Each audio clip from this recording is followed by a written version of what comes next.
This is Yankee Prepper, and I am the author of a fairly large, at 48,000 subs, and I would say successful channel on YouTube. I've been doing this for 5 years. The first 2 years I hit it pretty hard with prepping videos and self-sufficiency videos. I had up maybe 400 or 500 vids after 2 years. And at that time I just became so disgusted with the way social media is in general and the direction prepping was heading that I took down 2/3 of my vids. Most of the vids I took down were my most successful vids, or my most popular vids in fact. But I just wanted to separate myself from where I thought prepping was going and what it had become in fact. So for the last 3 years I've been doing mostly do-it-yourself vids or wilderness camping vids, and this was in an effort just to separate myself from that crowd.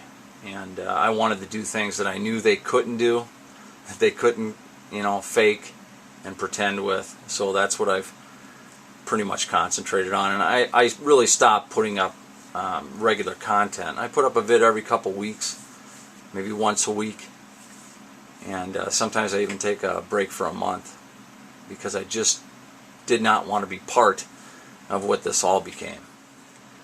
If you truly knew who I was, if you knew my mind, or if you knew my background, you would know, like I know, that I am the least likely guy in the world, probably, to have a social media site. I don't even like social media. I think the internet is a paradise for true cowards who can say or think they can say whatever they want because there's no repercussions for it in the real world. It's really difficult for me sometimes to be here. Just to make this a little clearer for you, I have blocked thousands of people from my channel. Tens of thousands of people from my channel. If my goal, which seems to be what most people are on here for, if my goal was to collect as many subs as I can and build the biggest channel that I can, then I'm really going about it in a seriously crappy way.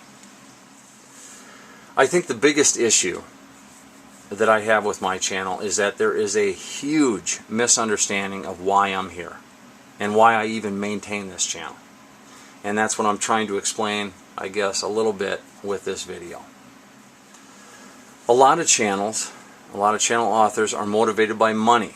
They're either a big channel and they're making money and they're good at it, and all more power to them. That's their motivation for being here, and they're doing well at it. A lot of others are trying to do well at it.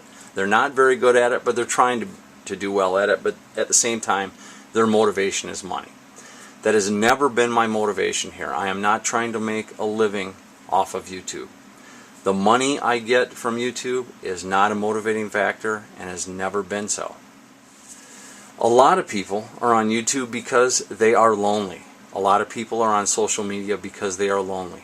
They don't have anyone else around them that they can share their ideas with or share their lifestyle with.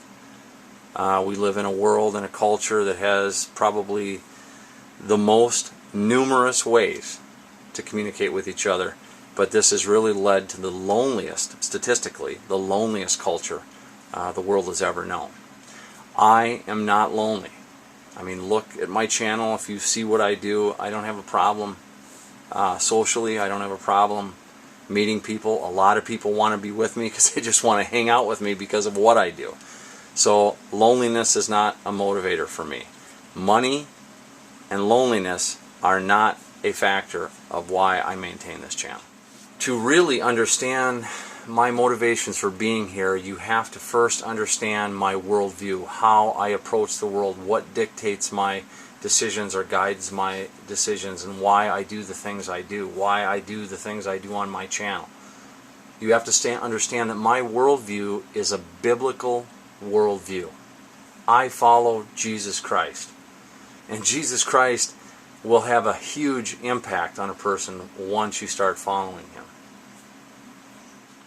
And before I go any further, I want to say that it never fails to amaze me how many people get bent out of shape when they come to a Christian channel and expect anything different than Christianity. Because it's obvious from my channel description that I am a Christian. It's obvious from the videos that I put up from time to time that I'm a Christian. So if you're going to come here to my channel, a Christian channel, and expect anything different than Christianity, I really don't know what your motivations are. I profess that I'm a Christian in hopes that other Christians are going to join my channel, and I'm going to have other brothers and sisters around me. That's kind of how it works. That's just one of my motivations, based on my worldview. But in all honesty, that is a secondary motivation. My main motivation for maintaining and putting up this channel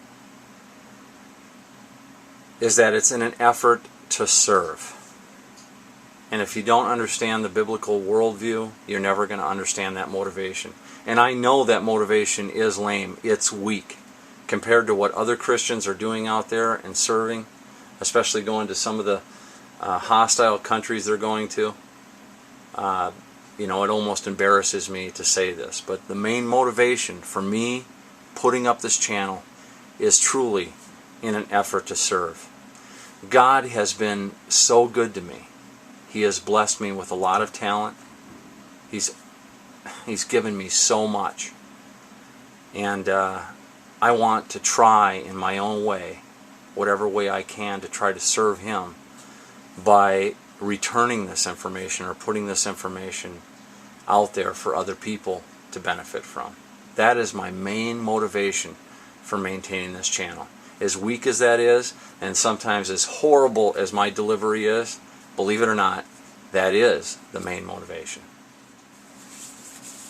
If you go to Matthew 25:14 and you read the parable of the three servants, I don't want to be the guy that just hid everything away that God gave him. God was pretty unhappy with that man. And sometimes, in some true self-reflection, that's how I feel. I've been given so much, and much of the time I've just went away and buried it and kept it for myself, and I have not multiplied it. And this channel is my way of kind of trying to multiply those blessings and give back. Now, fruit did bear itself from this effort, but that was never planned. Nobody was more surprised than me for the fruit that came out of this. It was never part of the motivation of doing it, though. I started getting Google AdSense early in my channel's creation, and it's nothing I'm going to retire on, but it's kind of nice getting the check every month. More importantly, the coffee business that I run out of my channel was born of it, and I can't tell you how much the coffee business now means to me. I mean, it's something that I do plan on retiring into. It's gotten, large enough to be for real. I love doing it. I love being back in coffee. I have a true passion for it. I never could have dreamt that I could do it this way online. I mean, my plan was always to kind of get, back into a brick and mortar store.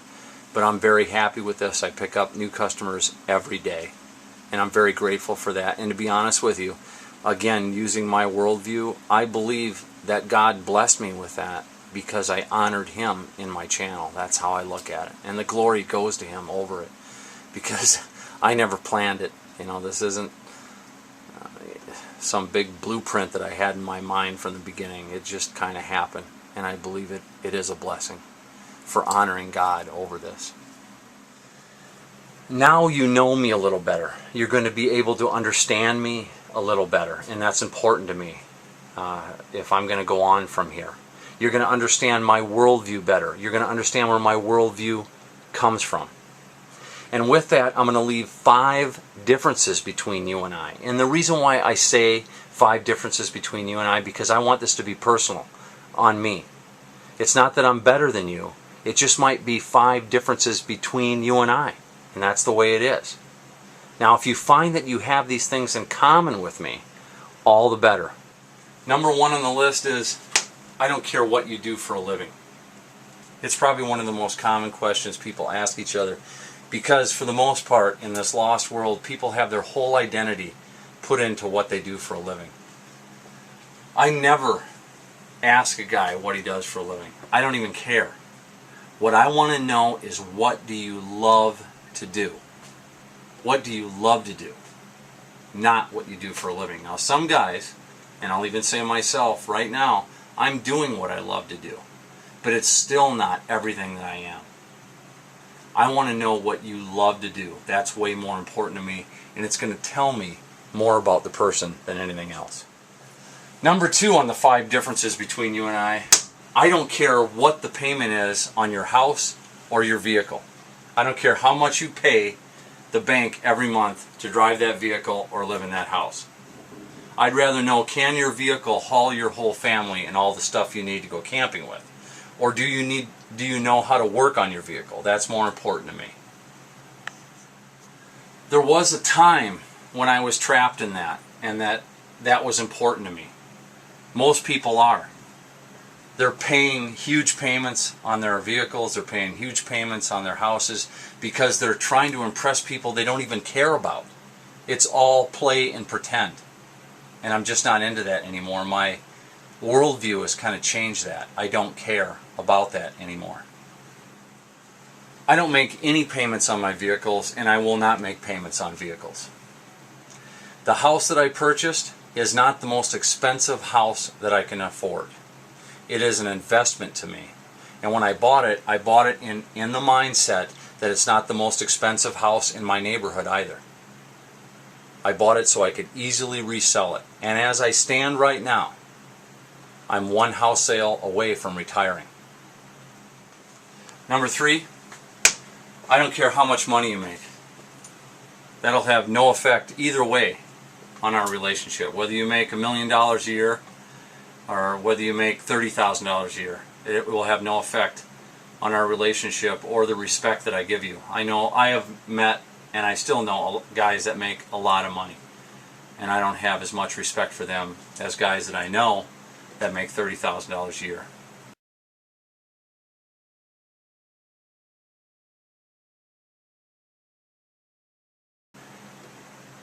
I respect honesty. I respect loyalty, because I'm going to give that back. I would much rather know that you're making a living, you're supporting yourself, and as long as you're there and you're happy, that's all I care about. It's much more important to me is how much time do you have. Because how much time you have is much more valuable than how much money that you make. A lot of you guys are working 50, 60 hours a week and no time. You're chasing the dollar so much you have no time for your family. And I think that kids especially are suffering for this. They're being fed right into the belly of the beast. Because and no offense out there, ladies, mothers should be with their kids most of the time up until the point where they're about 5. And then the father's got to put in a ton of work and effort. It's not that the mother's got to go away, don't get me wrong, but after that, it's really up to that father. And if you look at this, again, I'm looking at this from my biblical point of view, kids need their father. They need a lot of time from their father. Number 4, there's a big one, big difference between you and I. I don't watch TV. I really don't. People ask me all the time, how do you have time to do all this? I don't waste it on TV. I don't have cable, I don't have satellite. I'll watch a little bit of air TV when I want to see the news at night if I'm bored, but I really do not watch TV. We do watch movies. We'll rent certain movies and we'll watch those if we want to show a classic to the kids or just have a family night with a movie. But for the most part, I think TV, along with the internet, for the most part, is social engineering. I mean, what I see on TV is really unacceptable to me. The Lord's name, which is a commandment and very important to God, is used as a punchline, and I just don't want anything to do with it. That's probably the main reason behind it is just the amount of wickedness that I see on TV, and I'm not gonna bring that into me, and I'm certainly not gonna subject my children and my family to it. So I don't waste my time with TV. There is no information that I need coming out of that tube. And lastly, one of the 5 differences between you and I'm not impressed if you are surviving in this world. That's not impressive to me. I'm impressed when I go overseas, some of the third world countries, and I'm pretty impressed with how people survive there. But for those of us that, live in this culture, Western culture mostly, North America, those of you that are just surviving this, it's not impressive. In fact, I think you're making some big mistakes, and I see a lot of people out there just surviving. And you don't have to live like that. I took multiple survival courses while I was in the military. I signed up for every one that I could get into, and I became so good at it that I actually got to teach some of them. And when I would be teaching these classes, I would tell them that surviving is not the goal. It's minimum requirement, but it's not the goal. Because surviving is not a permanent status. Thriving is, but surviving is only going to last so long. It's finite. The idea to survive in the worst conditions is until help gets there. So you're just trying to eke by and suffer, basically, until help comes. Thriving is actually being able to live long term in that environment. Many Americans, many people that I see even prepping, are just surviving out there. And you don't have to. You're just trapped in the social engineering. You're buying the crap they're selling. You're making payments on a vehicle, and you're eating the crappiest, cheapest food that you can possibly get. So on one hand, you're trying to keep up this facade that you think that newer vehicle gives you, but you're bringing home the crappiest food you can get and damning you and your family, how long you're going to live, the quality of life you're going to live. I guarantee you that when you get older, even to the point something as simple as taking a bike ride with your wife when you're 60 or 70 years old, the difference in your health is going to make a big difference, and you're going to wish that you would have bought better food or treated yourself better or kept the number one most important prepping item, and that's your health. Forget about the play and the pretend and the facade and trying to impress people that you don't even really care about. You're just trying to keep this image up of what you think you should have. Forget that. Concentrate on your health, because that's how you're going to thrive. Many people are just surviving out there. And the problem is there's so many traps laid out there for you, leading you to this same place that trap you in this. And a lot of you think you're only going to do this for a little while. Some of you think you're going to do it and then you're going to retire and really live it up. Unfortunately, a lot of people end up dying shortly after that. They survived, eating like crap and working like that, and then they died. It wasn't thriving. And they've thrown away the best parts of their life. They've thrown away their health because by that time their bodies can't take it anymore and the damage is done. So many people, that's basically their life in a nutshell. Don't just survive. This is the time to live right now. This time, even right now that you're listening to this video, this is the most important time to spend with your kids, the most important time to be with your wife. The most important time to live your life is right now. And the simplest things, to treat yourself right, to eat right, people are missing out on. They're just barely surviving. Anyway, I know this was a long one, longer than I've had in a long time, but it's got to start somewhere, and I want you to know how I think. I want you to know why I do things. It's not always a perfect delivery. I can be pretty rough. But this is why I'm here. And this is the worldview. This is why I do what I do. I'll see you later.